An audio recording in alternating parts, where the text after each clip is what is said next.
একাদশ শ্রেণী পদার্থবিজ্ঞানের কাইনেমেটিক্স চ্যাপ্টারে কিছু সমস্যার সমাধান নিয়ে আমরা আলোচনা করব। সমস্যাগুলো সমাধান নিয়ে আলোচনা করতে করতে আমাদের লক্ষ্য থাকবে যাতে বিষয়বস্তু অনেকটা ক্লিয়ার হয়ে যায়।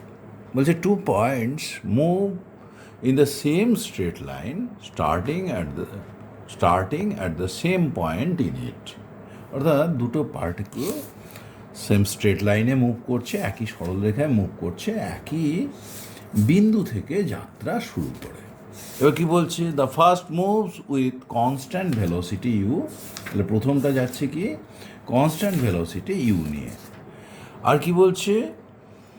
And the second with constant acceleration F. তাহলে দ্বিতীয় পার্টিকেলটা যাচ্ছে কনস্ট্যান্ট অ্যাক্সিলারেশন এফ নিয়ে।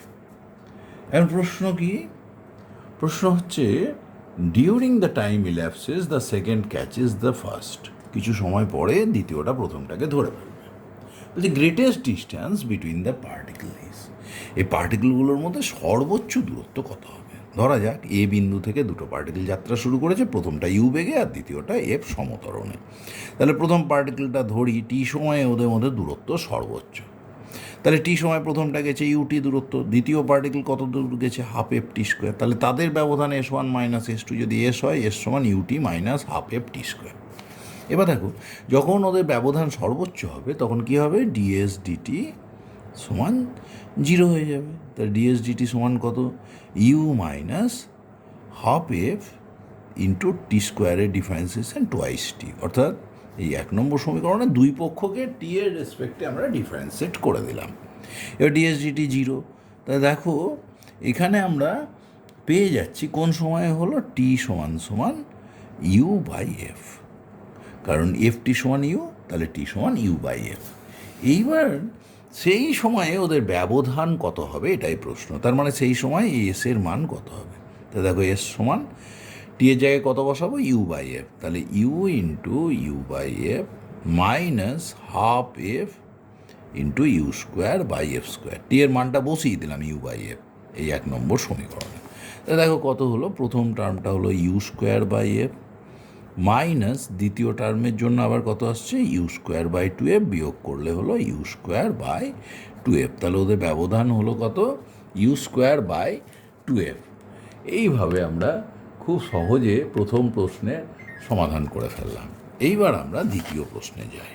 বলছে কি a body is vertically projected vertically upwards if T1 and T2 be the times at which it is at height h above the point of projection while ascending and descending respectively, then h is। দেখো একটা বস্তুকে h উচ্চতা থেকে ছুড়ে দেওয়া হয়েছে, একটা বস্তুকে উপরের দিকে ছুড়ে দেওয়া হয়েছে, উপরের দিকে ছুড়ে দেওয়া হয়েছে, এবং এটা T1 সময়ে এবং T2 সময়ে কি আছে? এইচ উচ্চতায় আছে। তাহলে ভূপৃষ্ঠ থেকে এইচ উচ্চতায় আছে কতটা সময়ে? এইচ উচ্চতায় আছে একবার ওঠার সময় T1 সময়ে, আর নামার সময় আবার T2 সময়ে। এবার বলছে দেন এইচ ইজ হোয়াট। দেখো তাহলে তার এইচ উচ্চতায় যখন এসছে তার সরণ কত? প্লাস এইচ, এই উপরের টুকুটা এক্স, তাহলে আবার মাইনাস এক্স, তাহলে তার সরণ কত? প্রথম ক্ষেত্রে শুধুমাত্র ওপরের দিকে এইচ, আর দ্বিতীয় ক্ষেত্রে কি হচ্ছে? H plus x minus x, তার মানে এইচ। তাহলে উভয় ক্ষেত্রেই তার সরণ কিন্তু এইচ। কত বেগে ছোড়া হয়েছে? ধরা যাক ইউ বেগে। তাহলে তার উপরের দিকে বেগ যদি ইউ হয় তাহলে u t minus half g t square. অর্থাৎ ধরে নিচ্ছি টি সময়ের মাথায় পার্টিকেলটা একই হাইটে আছে দুবার, একবার ওঠার সময় একবার নামার সময়। তাহলে দেখো half g t square minus u t plus h সমান 0। দেখো এটা একটা টি এর দ্বিঘাত সমীকরণ।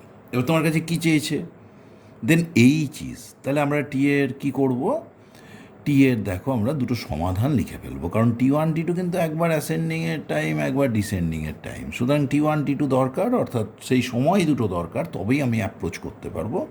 তাহলে শ্রীধরাচার্যের ফর্মুলা ধরে লিখলে হয় টি সমান মাইনাস বি মানে মাইনাস মাইনাসে plus u plus minus root over of b square minus 4 into half g into h divided by two into half g, তাই কত হলো?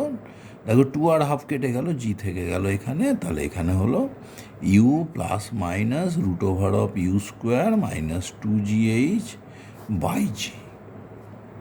তাহলে দেখো টি এর মান কী কী এলো? একবার এলো টি ওয়ান সমান কত? U plus root over of u square minus 2gh by g. আরেকবার হলো টি টু সমান u minus root over of u square minus 2gh by g. তাহলে এদের গুণফল কত? T one t two. দেখো a plus b into a minus b হচ্ছে a square minus b square, তার মানে u square minus u square plus 2gh by g এর whole square মানে জি স্কোয়ার। তার মানে কত হলো? 2h by g. তাহলে এইচ কত হচ্ছে? g/2 into টি1 টি2। তাহলে এইচ সমান হলো, দেখো 2h বাই জি সমান টি1 টি2। তাহলে এখানে এইচ সমান হলো g/2 ইন্টু টি1 টি2। দেখো এটা কিন্তু আমাদের আছে ফার্স্ট অপশানে g/2 ইন্টু টি1 টি2, তাহলে 2-এর এ হলো কারেক্ট অপশান। আমরা পরের প্রশ্নে যাই। বলছে in the previous problem the velocity of projection, তার মানে ইউকে বের করতে হবে এই ক্ষেত্রে। দেখো এই যে টি1 টি2 দুটো মান পেয়ে গেছি না, এই দুটোকে যদি আমি যোগ করে দিই তাহলে দেখো রুটের মধ্যে যে অংশটা আছে ওটা কিন্তু কেটে যাবে। তাহলে দেখো আমরা যে টি1 টি2 পেয়েছি দুটো মান টি1 আর টি2, তাহলে টি1 প্লাস টি2 করে দিই। দেখো থাকছে কি, যখনই দুই জিকে লসাগু করে তুমি যোগ করবে তখন এই রুটের অংশটা কিন্তু কেটে যাচ্ছে। তাহলে থাকলো কত? উপরে 2u, নিচে থাকলো জি। তাহলে ইউ সমান কত? ইউ সমান হলো g/2 ইন্টু টি1 প্লাস টি2। তাহলে g/2 ইন্টু টি1 প্লাস টি2। তাহলে এটাও 3-এর কারেক্ট আনসার হলো এ। এবার আমরা 4 নম্বর প্রশ্নে যাব। 4 নম্বর প্রশ্নে কি বলছে সেটা দেখা যাক। 4 নম্বর প্রশ্নে বলছে the motion between t and displacement x, t equals to alpha x square plus beta x, where alpha and beta are constant, the retardation is. দেখো আমরা প্রথমেই এখানে টিকে as a function of x বলা হয়েছে, তাহলে আমরা এক্সের রেসপেক্টে ডিফারেন্সিয়েট করছি দুই পক্ষকে। ডিটি ডিএক্স বের করে নিই, কারণ এটাকে উল্টে দিলে ডিএক্স ডিটি পেয়ে যাব। তাহলে ডিটি ডিএক্স সমান কত? 2 আলফা এক্স প্লাস বিটা। তাহলে এর যদি রেসিপ্রোকাল নিয়ে এই 2 নম্বর সমীকরণের আমরা ডিএক্স ডিটি কত দেখছি? ডিএক্স ডিটি সমান 1/2 আলফা এক্স প্লাস বিটা, এটাই ভি। তাহলে রিটার্ডেশন বলছে, তাহলে ডিভিডিটি বের করি। ডিভিডিটি সমান, দেখো তোমরা জানো 1/x, তার যদি ডিফারেন্সিয়েট করতে যায় তাহলে প্রথমে -1/x স্কোয়ার আছে, তাহলে -1/2 আলফা এক্স প্লাস বিটা তার হোল স্কোয়ার ইন্টু, দেখো তারপরে এই টার্মটা ডিফারেন্সিয়েশন হবে 2 আলফা ইন্টু এক্সের টি এর সাপেক্ষে ডিএক্স ডিটি মানেই ভি। তা দেখো কি হলো, এই ভি সমান 1/1 plus 2 alpha x plus beta, তাহলে ভি স্কোয়ার সমান এটার হোল স্কোয়ার, তাহলে এই হোল স্কোয়ারের জায়গায় ভি স্কোয়ার লিখতে পারি, তাহলে minus v square into 2 alpha into v, তার মানে কত হলো? -2 আলফা ভি কিউ। তা দেখো রিটার্ডেশন বলেছে, তাহলে সেই জন্যই মাইনাস আসছে, তাহলে রিটার্ডেশনের মান হলো 2 আলফা ভি কিউ। তা দেখো প্রথম অপশানটি আমাদের কারেক্ট, তাহলে 4-এর কারেক্ট অপশান হলো এ। এইবার আমরা 5 নম্বর প্রশ্নে চলে যাই। 5-এর প্রশ্নটি এটিও ক্যালকুলাস সংক্রান্ত প্রশ্ন। কি বলছে দেখা যাক। বলছে a street car moves rectilinearly from station A to next station B, from rest to rest, প্রথম স্টেশনও স্থির ছিল, দ্বিতীয় স্টেশনও শেষে গিয়ে থেমে গেছে, with an acceleration varying according to law f equals to a minus bx. What is f? f equals to a minus bx, where a and b are constants and x is the distance from station a.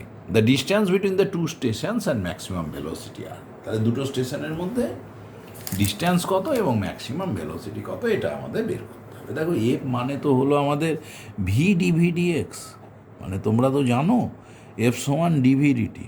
ডিভিডিটিটা আমরা তো লিখতে পারি F সমান সমান কী লিখতে পারি? DV DT. ডিভিডিটির জায়গায় কী লিখতে পারি? D v d x into d x d t. D x d t যদি ভি হয় তার মানে এফ মানে ভি ডিভি ডিএক্স। তাই আমরা এই কোয়েশনটায় লিখলাম ভি ডিভি ডিএক্স সমান এ মাইনাস বিএক্স। তাহলে দেখো ভি ডিভি সমান কত হলো এ মাইনাস বিএক্স ইন্টু ডিএক্স।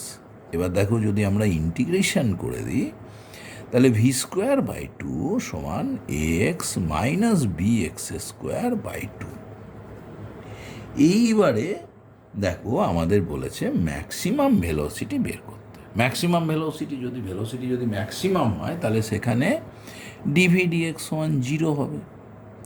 তাহলে প্রথমে V as a function of x চাই, পুরোটাই দেখো সব অপশান ভি আর এক্স দিয়ে আছে, তাই আমরা অ্যাক্সিলারেশনকে কিন্তু ডিভিডিটি না লিখে কি লিখলাম, ভি ডিভি ডিএক্স দিয়ে ইন্টিগ্রেশন করে ভি আর এক্সের রিলেশন চাইলাম।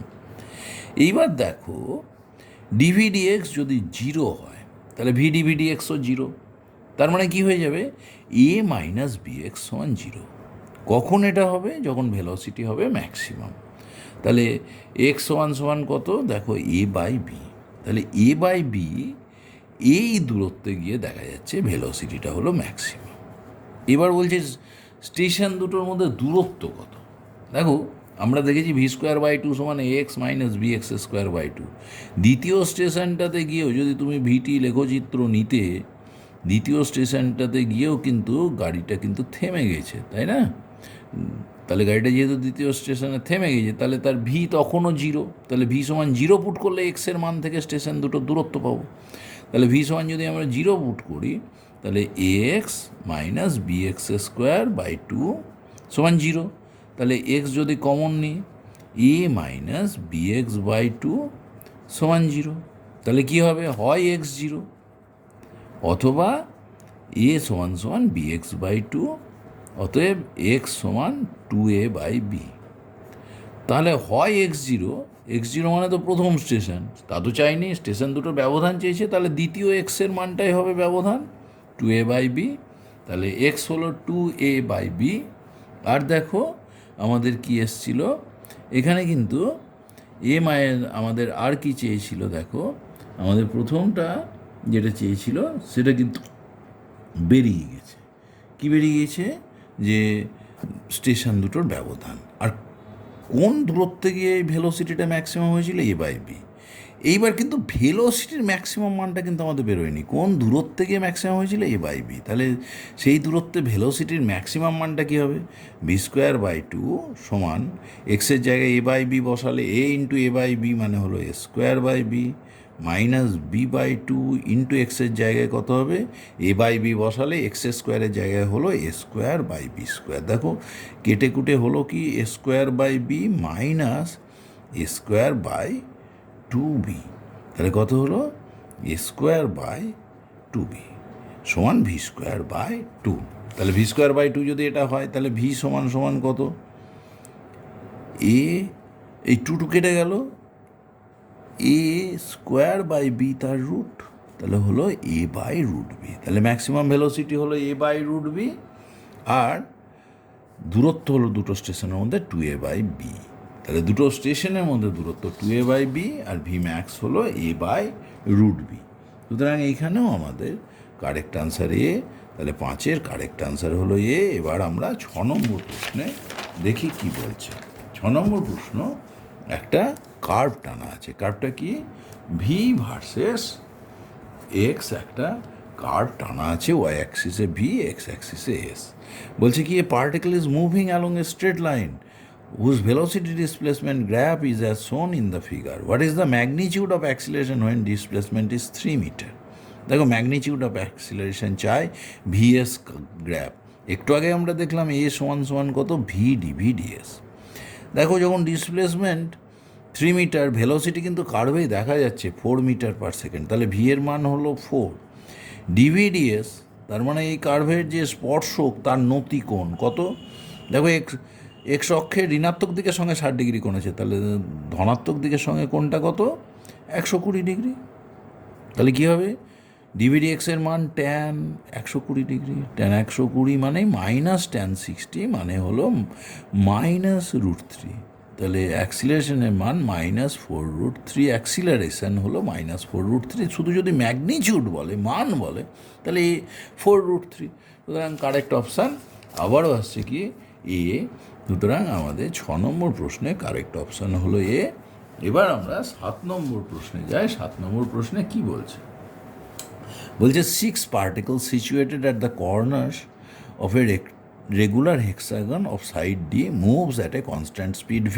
Each particle maintains a direction towards a particle of next corner. The time of the particle will take to meet each other. কত সময় পরে পার্টিকেলগুলো সব মিট করবে। দেখো এইরকম একটা আমাদের কি বলেছে, সুষম ষড়ভুজ বরাবর পার্টিকেলগুলো যাচ্ছে। ধরো এই একটা পার্টিকেল, এই দুটো, তিনটে, চারটে, পাঁচটা, ছটা, এরকম সুষম ষড়ভুজে যাচ্ছে এবং সেম ভেলোসিটিতে। ধরো এখানে এ বি সি এইটুকুটার কথা ভাবছি, প্রত্যেকটা ডিস্ট্যান্স এ বি সমান ডি, বিসি সমান ডি, এইভাবে 6টা ডিস্ট্যান্সই আছে।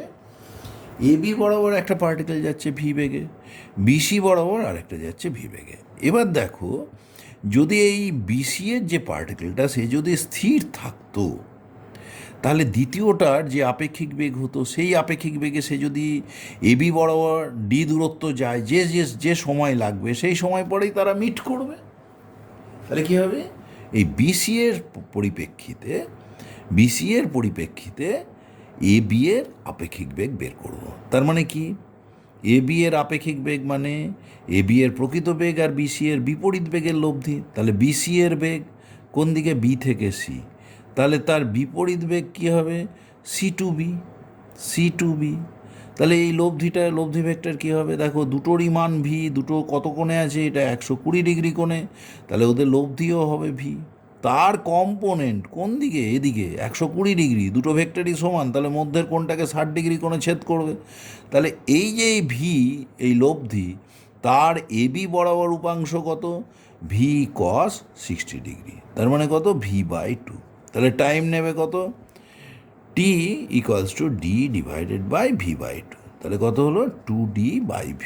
সুতরাং খুব সহজে আমরা পেয়ে গেলাম, যদি আমরা রিলেটিভ ভেলোসিটিতে অ্যাপ্রোচ করলাম, যদি ধরলাম যে বিসি বরাবর যে পার্টিকেলটা যাচ্ছে সে যদি স্থির থাকতো, তাহলে এর এবি এর আপেক্ষিক বেগ কত হতো, এবি বরাবর যে আসছে। তাহলে বিসির পার্টিকেলের বিপরীত বেগ নিলাম, বিপরীত ভেক্টর নিয়ে নিলাম সি থেকে বি এর দিকে, আর এ বি এর লব্ধি নিলাম। দেখো দুটো ভেক্টরই ভেতরের দিকে এসে মিলছে, তাহলে তাদের লব্ধি আমরা কর্ণ দিয়ে ভেবে নিলাম। আমরা উল্টো দিকেও বাড়িয়ে করতে পারতাম, সরাসরি দুটোই যখন ভেতরের দিকে, তাহলে লব্ধিটাকেও ভেতরের দিকে নিয়ে নেবো। কিন্তু দুটো সমান ভেক্টর 120 ডিগ্রি কোণে কাজ করলে তাদের লব্ধির মানও তাদের মানের সঙ্গে সমান হয়। তাহলে এবং প্রত্যেকের সঙ্গে সমান কোণ করে, তাহলে এই কোণগুলোও 60 ডিগ্রি, আর এটা কত হলো, লব্ধিটা ভি। এবার আমরা কিন্তু এই যে বিসি এর সাপেক্ষে এবির আপেক্ষিক বেগ কোন দিকে নেব, এবি বরাবর, তার কম্পোনেন্ট, অর্থাৎ এটা ধরো বিডি বরাবর যেটা ছিল তার এবি বরাবর কম্পোনেন্ট 60 ডিগ্রি কোনো ভেক্টরের কম্পোনেন্ট, তার মানেই হলো এখানে ভি ছিল ভেক্টরটা, লব্ধি ভেক্টরটা, তার কম্পোনেন্ট ভি কস 60। তাহলে টাইম নেবে দূরত্ব ডি ডিভাইডেড বাই ভি কস 60 মানে v/2, তাহলে 2d/v। তাহলে বি হলো কারেক্ট আনসার, 7-এর কারেক্ট আনসার হলো বি। এইবার আমরা 8 নম্বর প্রশ্নে যাব। 8 নম্বর প্রশ্নটাও এইরকমই আপেক্ষিক গতিবেগ সংক্রান্ত। কি বলছে সেটা দেখা যায়। বলছে যে টু বডিজ, দুটো বস্তু কি করছে,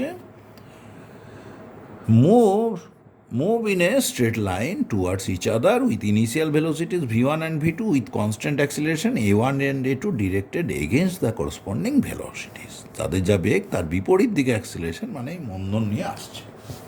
The maximum initial separation Dmax between the bodies for which they will meet during the motion. দেখো এখানে আপেক্ষিক গতিবেগ দিয়ে ভাবছি, দুটো বস্তু একটা v1 বেগে যাচ্ছে আর একটা v2 বেগে আসছে বিপরীত দিক থেকে। তাহলে এদের আপেক্ষিক বেগ কত, ধরো এ বস্তু, এটা বি, তাহলে এ বস্তুর সাপেক্ষে বি বস্তুর আপেক্ষিক বেগ হলো v2 মাইনাস v1 মানে v1 প্লাস v2। এবার দেখো আমরা বললাম কি, এ বস্তুর সাপেক্ষে বি এর আপেক্ষিক বেগ, এর সাপেক্ষে বি এর ত্বরণ a1, বি এর ত্বরণ a2, বি এর সাপেক্ষে মানে এর বিপরীত ত্বরণ আসবে, আর এর বি এর প্রকৃত ত্বরণের যোগফল, তাহলে আপেক্ষিক ত্বরণও হলো এ সমান a1 প্লাস a2। ওদের ডিস্ট্যান্স অফ সেপারেশন ডি, আপেক্ষিক প্রাথমিক বেগ বলেছে, শেষে গিয়ে কী হবে, ওরা থেমে যাবে। তাহলে অন্তিম আপেক্ষিক বেগ দুজনে যদি থেমে যায় তাহলে তাদের রিলেটিভ ভেলোসিটি জিরো, তাহলে final velocity zero. Initial velocity আপেক্ষিক বেগ v1 প্লাস v2 এবং মন্দন হলো a1 প্লাস a2। তাহলে ওরা যদি থেমে যায়, থেমে গেছে কত দূরত্বে, ধরছি ডি দূরত্বে, যে দূরত্ব থাকলে ওরা মিট করবে, তাহলে সেটাই ডি ধরলাম। ডি পরে ওদের আপেক্ষিক বেগ হয়ে গেল শূন্য। তাই দেখো ভি স্কোয়ার মানে জিরো সমান ইউ স্কোয়ার মানে v1 প্লাস v2 তার whole square minus 2 into a মানে কত a1 plus a2 into a d. তাহলে ডি সমান কত v1 plus v2 whole square by 2 into a1 plus a2। সুতরাং এখানে কারেক্ট আনসার হলো v1 plus v2 whole square by 2 into a1 plus a2। তাহলে b হলো কারেক্ট আনসার, 8-এর correct answer B. এইবার আমরা 9 নম্বর প্রশ্নে যাচ্ছি। 9 নম্বর প্রশ্নে কি বলছে? The acceleration time graph of A particle moving along a straight line as shown in figure. এই ফিগারে দেখানো হয়েছে একটা পার্টিকেলের অ্যাক্সিলারেশন টাইম গ্রাফ। দেখো এখন আমরা অ্যাক্সিলারেশন টাইম গ্রাফ কি বোঝায়, দেখো অ্যাক্সিলারেশন ইন্টু টাইম, তার মানে অ্যাক্সিলারেশন মানে কি ডিভিডিটি ইন্টু টাইমটা যদি আমরা ডিটি ধরি তাহলে ইন্টু ডিটি কেটে গেলে ডিভি, তাহলে এটা কি বোঝায় চেঞ্জ ইন ভেলোসিটি। এবার বলছে at which time the particle acquires initial velocity, কত সময়ে প্রাথমিক বেগ পাবে। দেখো প্রথমে বেগ ধরো ইউ ছিল, এবার যদি ডিভি যদি জিরো হয় তাহলে ভেলোসিটির চেঞ্জ জিরো হলে আবার প্রাথমিক বেগ পাবে। তা দেখো এই কার্ভের ক্ষেত্রফল জিরো হবে, এই কার্ভটা নিচে নামানো হয়েছে, তাহলে একই স্ট্রেট লাইন তার স্লোপটা একইভাবে চলবে। ক্ষেত্রফল জিরো হবে মানে পজিটিভ ক্ষেত্রফল একটা পেয়ে গেছি, এখানে হাফ ভূমি ইন্টু উচ্চতা করে পাবো 20 ইউনিট। তাহলে নেগেটিভ ক্ষেত্রফল একইভাবে চললে আরও 4 সেকেন্ড পরে নেগেটিভ ক্ষেত্রফলটাও হয়ে যাবে 20 ইউনিট, তাহলে টোটাল ক্ষেত্রফল হবে জিরো, তাহলে চেঞ্জ ইন ভেলোসিটি জিরো। এদিকে গেছে কত গেছে তোমার ভুল বললাম 4 সেকেন্ড, 4 মিনিট নয় 4 সেকেন্ড, তাহলে 4 সেকেন্ড গেছে পজিটিভ মানে ফার্স্ট কোয়াড্রান্টে, আর সেকেন্ড কোয়াড্রান্টে মোশনে দেখছি এই কার্ভে যে আরও 4 সেকেন্ড, তাহলে সে ডিভি জিরো হবে কত সময় পরে 4 + 4 8 সেকেন্ড, তাহলে time taken is 8 second. 8 second পরে ভেলোসিটি চেঞ্জ জিরো হবে, তার মানে আবার সে প্রাথমিক বেগ যা ছিল সেটাই ফেরত পাবে। So time taken to get the initial velocity again is 8 second. তাহলে সি কারেক্ট অপশান, 9-এর সি কারেক্ট অপশান। আমরা লাস্ট কোশ্চেনে যাচ্ছি 10 নম্বর প্রশ্ন। 10 নম্বর প্রশ্নে বলছে a particle starting from rest and moving with a uniform acceleration along a straight line covers a distance a and b in first p and next q second. The acceleration of the particle, দেখো পার্টিকেলটা starting from rest, তাহলে u হলো zero. কী বলেছে? Covers a distance a in time p, so a equals to half acceleration f into p square. তারপর কি বলছে? Covers distances a and b in first p and next q second. দেখো প্রথমে কিছু পরে কিছু, তাহলে পরের ক্ষেত্রে কি করব? মোট কিছু a plus b total distance traverse equals to half f into total time taken, এদিকে পি আর ওদিকে কিউ, তাহলে পি প্লাস কিউ এর হোল স্কোয়ার। এবার তোমার কাছে অ্যাক্সিলারেশন এফ চেয়েছে, ধরো এটা 1 নম্বর ইকুয়েশন, এটা 2 নম্বর, তাহলে 2 নম্বর ইকুয়েশন থেকে আমরা 1 নম্বর ইকুয়েশনটা বাদ দিয়ে দিই। দেখো কি দাঁড়ালো, দেখো বাম পক্ষে এ প্লাস বি মাইনাস এ মানেই এটা হয়ে গেল বি, ডান পক্ষে দেখো হাফ এফ কমন নিলে এ স্কোয়ার মাইনাস বি স্কোয়ার, তাহলে হাফ এফ থাকলো, এ স্কোয়ার মানে পি প্লাস কিউ এর হোল স্কোয়ার, বি স্কোয়ার মানে তাহলে হবে মাইনাস পি স্কোয়ার, তাহলে এ প্লাস বি মানে কত p plus q plus p, আর এ মাইনাস বি কত হবে p plus q minus p. তাহলে দেখো পিপি কিন্তু কেটে গেল, তাহলে এফ সমান কত হলো 2b divided by q into 2p plus q. তাই দেখো এখানে আমাদের কারেক্ট আনসার হলো বি, সেখানে আছে 2b by q plus 2p into q. তাহলে 10-এর কারেক্ট আনসার বি। এখানেই আমাদের এই লেসন শেষ হলো।